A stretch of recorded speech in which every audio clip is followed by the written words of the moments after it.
President Westerlund, thank you so much for sitting down with me at the third day of the Federation of Canadian Municipalities. First off, what does RMA get from these conventions when they attend? Well, obviously, we participate in the plenaries and with the workshops and with the speakers, so there's that aspect. But I think a bigger piece for us and more of value is just the networking opportunity and the opportunity to speak one-on-one and get to know some of our rural counterparts from across the country, whether it's from BC all the way to PEI. It's a good opportunity. It's once a year when we can all get together and have some of those conversations. And I think the biggest thing for us that we're learning and the more conversations we're having is, some of the challenges and issues that we're facing in our province on the rural landscape actually are not too much different than what somebody in rural Quebec is facing. So it does provide that good opportunity for us to connect and have those very important conversations. One of the big events here at this convention was the release of the Federation of Canadian Municipalities Rural Report on the future of rural Canada. According to the press release, according to the press conference, the rural municipalities of Alberta did give some input into the report. Can you take me through the process of what you told the Federation of Canadian Municipalities on what the challenges and opportunities that lie in rural Canada and particularly rural Alberta? So the report was just released this morning, and so far I've had a little bit of mixed reaction with what's in there. They did spend half a day interviewing myself and I think a few others from rural Alberta about our perspectives and the challenges that we're facing.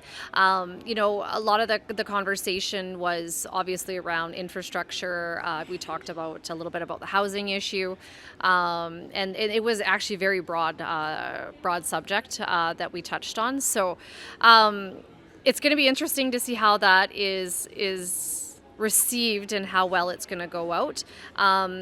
It was an interesting process to go through it. I'm happy that they did take the time to reach out and do that rural report. So time will tell to see how successful it will be or not. One of the economic drivers of Alberta, in particular rural Alberta, and you and I have talked about this on lengthy occasions, is the oil and gas industry in rural Alberta. There is concern that I've heard, and you probably hear it from your members, that oil and gas does not get its due diligence when you're at conventions like FCM. Do you feel like this is the convention that a little bit is going to be changed and maybe oil and gas might be talked about a little bit more in the future, or are you a little bit pessimistic like some of your colleagues across rural Alberta? I try to remain optimistic, but it is difficult. I've been here for 3 days, and I don't think unless one of us from rural Alberta brought it up, oil and gas and energy in general has not been brought up or talked about, which is interesting because we do have a new federal government in place, and we've heard the new Prime Minister repeatedly talk about energy and talk about oil and gas, and I need to look around the room right now because I'm going to, dare I say the word pipeline and not get jumped. There's still that level of negativity out here. But I was often joking. I was out enjoying this beautiful city and at a restaurant, and they had a fireplace going, and guess what's running? That natural gas. So I chuckled and said, I'm like, oh, I bet you Alberta is running your fireplace, and I got a little bit of a dirty look. So there's still some work to be done, and obviously a little bit disappointed that our energy sector isn't being more talked about here. And obviously we know there's some challenges on the oil and gas side, and we're very open to talking about them, but more importantly, finding the solutions to get over those hurdles that we face. I feel like people start talking about the negativity or some of the challenges we face, and they kind of start spinning their wheels in the mud. And I'm tired of that. We just pick the truck up and pick those tires up and then continue on and let them spin that way. So it is difficult. There is a large delegation here from Alberta, actually both urban and rural. And our need to get our energy and our resources out to market is not being talked about it the way that it should be. I'm going to ask a very political question, but I feel like you're up for it. At this year's RMA convention, there was a resolution put forward around Federation of Canadian Municipalities. It failed, barely. Barely. Do you think FCM has heard rural Alberta's concerns after what you've just said? I'm going to take a second to answer. Take a breath. I think they're trying. they still have a long ways to go to hit the mark. If you talk to people here from our province, particularly from Alberta and from rural Alberta, it's a mixed reaction. It's, in the past when I've come and where the support's been, it's been a very clear yes. It's still a mixed bag of emotions and support here from the rural side. I think there was an opportunity here to make rural Alberta, rural Canada heard. We talked about it. One of my board members, Josh Theree from Wetaskiwin County, said it perfectly. He said, we come to these things and all we hear about is the big cities and what the big city mayors are going on and what's going on in urban. We need to make it so uncomfortable that those urban and those big city mayors are going, why are we talking about rural Canada? Why are we talking about Brazeau County, and why are we talking about Mackenzie County? We need to shift the pendulum so far the other way that's what we hear back to feel like we're going to get anywhere.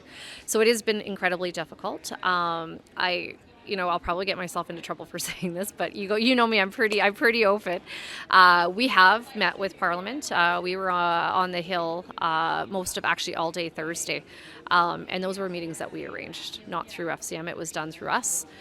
We need to get in front of a few appointed people to get some of our messaging through, and we did that. We went out and did it on our own.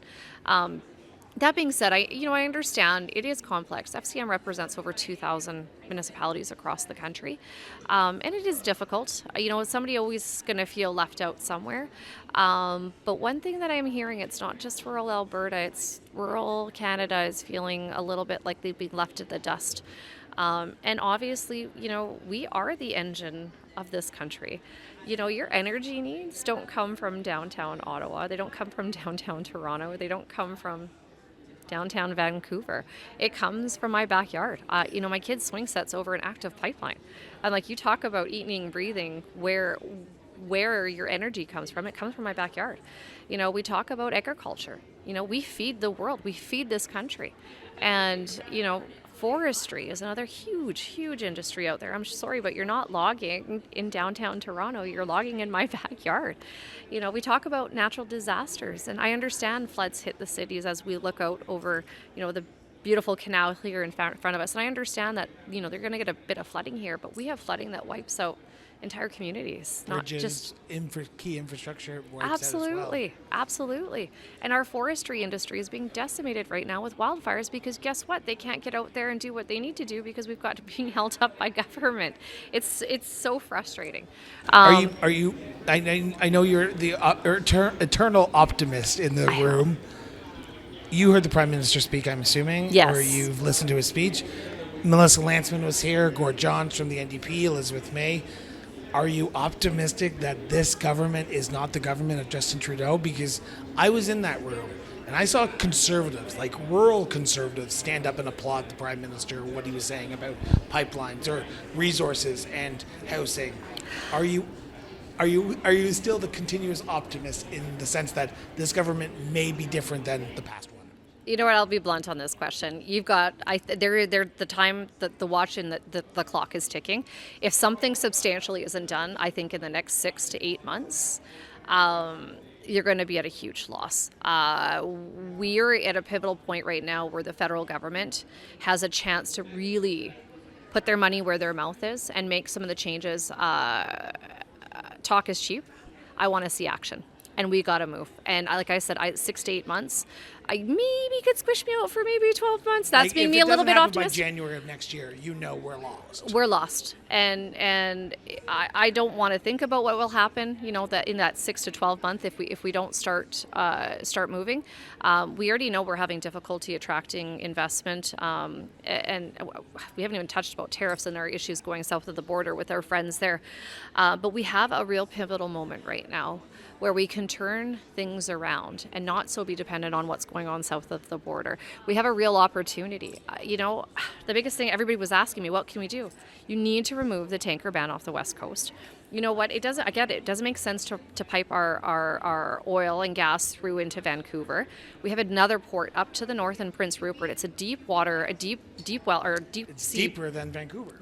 And it makes sense to go through up there because you know what? If you actually talk to northern BC, a lot of those communities are a lot like my communities. And in rural BC and rural Alberta, we have a lot of similarities. There's a lot of oil and gas activity going up in the northern part of that province.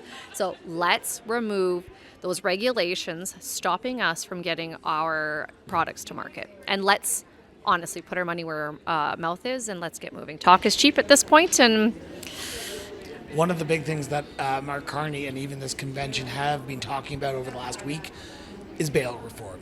I know that is important to rural Canadians, Absolutely. rural Albertans. What specifically are you looking for around bail reform to get the repeat offenders off the street so your communities, your member communities of RMA feel safe at the end of the day? you know, you look at it, and we all talk about the revolving door and the issues that we're facing there, and it's the repeat offenders. And let's be real. We need to keep them off the street. Let's again put our money where our mouths are and keep them off the street.